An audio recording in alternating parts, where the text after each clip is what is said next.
Israeli settlements across the occupied West Bank are illegal under international law according to the United Nations. Many Israelis, though, lay a claim to this land, as they believe historically this is Samaria and Judea. You see, we have a long view, we have time. Elad believes he has a right to live in the territories that were seized in 1967 by Israel in the Six-Day War. He lives with his family in Amona. They and 40 other families are to be moved next month after Israel's High Court decided they lived on private Palestinian land. They'll be compensated financially, and if they are forced out, it would be both a significant and a rare occurrence. And so I feel very much at home here, because this is the land where the prophet lives. King David lived here when Abraham was here.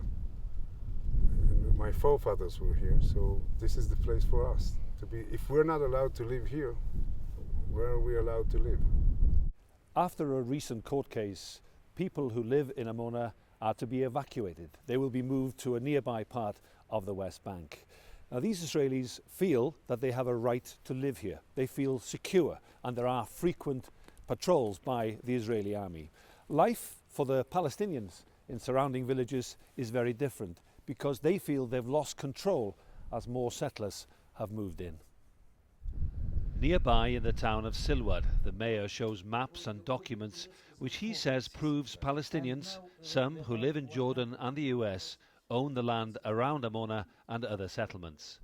Atala Hamed's family have stayed here and received some compensation after being banned from his land by the Israeli army for 20 years. مش قادر يوصل الأرض والمستوطنين بيسرحوا بمرحوا في الأرض وإحنا مش قادرين نصلها. ذكرياتنا من ذكريات الطفولة لغاية ما ختيرنا وإحنا في الأرض. Israeli society prides itself on being democratic. The Peace Now movement documents how many settlers live in occupied East Jerusalem and the West Bank. It blames successive Israeli governments for allowing the settlements to be built. It's all in the hands of the Prime Minister. The Prime Minister can decide instantly to freeze settlements and go for negotiations, for real negotiations, for a two-state solution. But he chooses not to do that.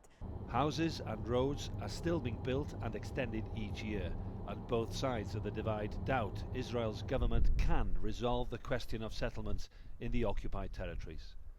Yolo Abdavid, TRT World, Amona.